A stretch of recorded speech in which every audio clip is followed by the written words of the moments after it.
深圳一日到黑都講低空經濟啊，即係其實即係話無人機跟住運一啲唔撩楞嘢送過去，啲人哇係好犀利啊，買低空經濟嘅股票，係你有冇諗過其實呢啲嘢係比個陸運更加高嘅成本，所以你低空經濟只可以滿足嗰啲撩楞嘢。要反駁你講。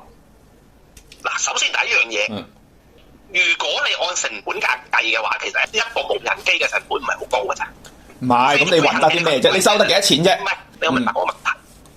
如果我嘅4軸飛行器唔需要人手安裝啦，用機械臂安裝，你覺得我嘅成本高唔高？按照北上廣深，即係我唔講北京咁大面積啦，我淨係計北京城裏邊嘅密集區。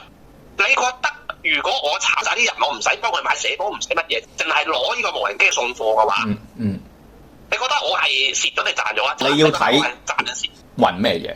嗱，我舉個例子啊，如果你運一部 iPhone 咁梗係得啦，因為佢嗰個資金嘅密度好高啊嘛，你運一次就賺嗰1000蚊，咁你嗰啲投遞費10蚊8蚊有乜所謂？但係你諗下，我哋平時食個西瓜，你都運唔起嘅，再加上你睇過發遞員嗰啲一車嘢未啊？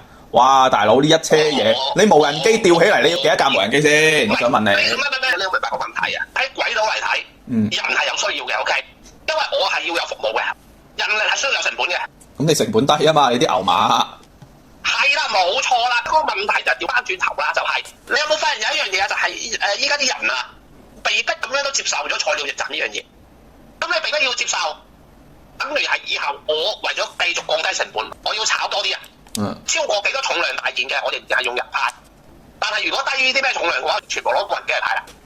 咁你都要俾得起錢嘅，其實。所以話點解要喺北上廣深搞就可以，但係北上廣深咧都係局限於嗰啲，嗰個價值密度好高嘅嘢。嗱，我咁講啦，呢個世界上肯定有需求嘅，即係譬如話前面有間醫院，咁有個人撞車死咗，嗰個肝要移植嘅，喺呢間醫院送去嗰間醫院直接就係無人機啦。咁當然係有咩啦？嗰個肝嘅經濟密度好高噶嘛。咁但係你話嗰啲，如果你拼多多，係咪啊？2蚊雞一支沐浴露。唔係啊，好多啊，有啊，你知唔知點解啊？有啲咩啊？你講啦。即係你比如好似珠江新城嗰啲寫字樓啊，你要送餐啊，成個。你諗下，如果你要送餐，你一條友攞住幾十個餐，慢慢去走，我係一堆無人機已經曬出去㗎啦。珠江新城係咪即係高級白領嗰啲？冇錯啦。所謂嘅咩金融公司啊，成咧喺珠江新城咧，佢嘅牛馬密度係好高，但係你知唔知嗰班牛馬係收緊幾錢一個月啊？喺廣州喎，收緊4000蚊一個月啊！4000蚊點食得起低空經濟咧？我想問。冇啊！你4000蚊你就唯有食10幾蚊一餐外賣。你知唔知佢哋要住邊度啊？佢哋要住天河嘅塘價，一個好噏得嘅地方。點解佢哋搞低空經濟就係你嘅工資會好低，但係因為嗰間公司唔會配套呢啲嘢俾你，連食飯都唔配套。係啊，點解要搞低空經濟啊？就係因為我唔想請咁多外賣員啊！外賣員就係你食飯嗰段時間嘅嗰一波嚟㗎咋。但係我為咗要送得切外賣，我要請咁多外賣員 cover 到呢個市場啊！即係簡單啲嚟講，就係我依家個中午食飯時間只係1個鐘嘅啫。而1個鐘裏邊，你係要送超過10萬份外賣，但係佢嗰個活躍期就係得呢個鐘嘅啫。佢連夜晚佢都唔會叫外賣嘅咧，夜晚會放工㗎啦。請個外賣員要幾錢？你要搞清楚係你有底薪㗎。嗰個底薪就係你要俾個最低工資佢，你要幫佢買社保醫保，咁係咪一個支出先？佢派嘅時間就係1個鐘，但係派完之後佢就變咗個閒時㗎咯。你明咩？即係接唔到單㗎咯。喂，不嬲都係噶啦，哪怕你啲司機都係上下班嘅啫，一波噶咋？你平時都係發吽哣噶咋？係啊，冇錯啦，嗰個問題係咁嘅，但係呢啲係你自己搞掂啊嘛，你明咩意思啊？呢啲係你加盟啊，你自己搞掂啊！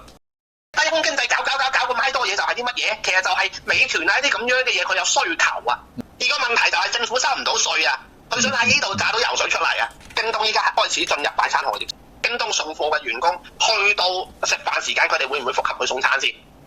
嗱，你而家講到個 point 啦，個 point 就係京東嘅員工食飯時間就係用嚟送外賣，平時嘅閒時咧就用嚟送快遞，扯盡佢。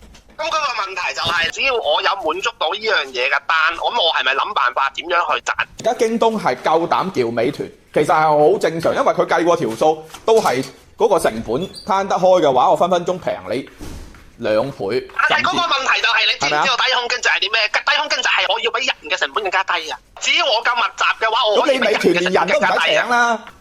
低空經濟就唔需要請人啦，即係如果你咁講。所以個問題就係，美團到時就會喺某啲區域，比如好似呢啲白領，就係得1個鐘嘅區域，佢就係唔請人啦，佢就係揾啲無人機送啊。到最後就係美團會喺呢啲區域上面，京東喺第二啲區域上面啊。深圳嘅外賣員，佢就唔會自己去送寫字樓嘅外賣嘅，因為實在太複雜啦，入邊嗰啲環境。咁佢諗咗咩辦法咧？佢就揾咗嗰啲大廈入邊嘅清潔阿姨，因為嗰啲阿姨係知道嗰個大廈入邊所有嘅樓層邊度打邊度，佢係好熟噶。但係個外賣員唔熟，佢自己仲要慢慢上去揾，就好嘥佢時間。所以咧，佢哋個個都會有每個大廈相熟嘅阿姨電話，到時到候咧約好嗱喺呢度交易，我俾幾多錢俾你，你自己送咁樣。但係無人機做唔到㗎。就係呢個無人機做唔到咯，因為嗰啲大廈入邊嗰啲結構好複雜噶嘛，唔係個個都可以有窗俾你開入去。因為你而家即使深圳嘅所謂嘅低空經濟區，其實都係將個外賣放喺一個固定嘅地點啊。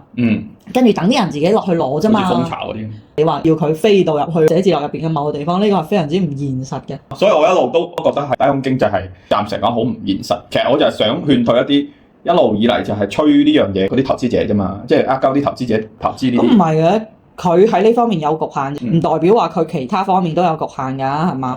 有呢個需求就有錢揾。阿陳老師後尾追住我講嘅，佢又話你唔知而家政府係好推呢樣嘢啊咁。咁當然啦，呢場辯論咧仲會有下半 part 嘅，暫時講到呢度先啦。下半 part 更精彩。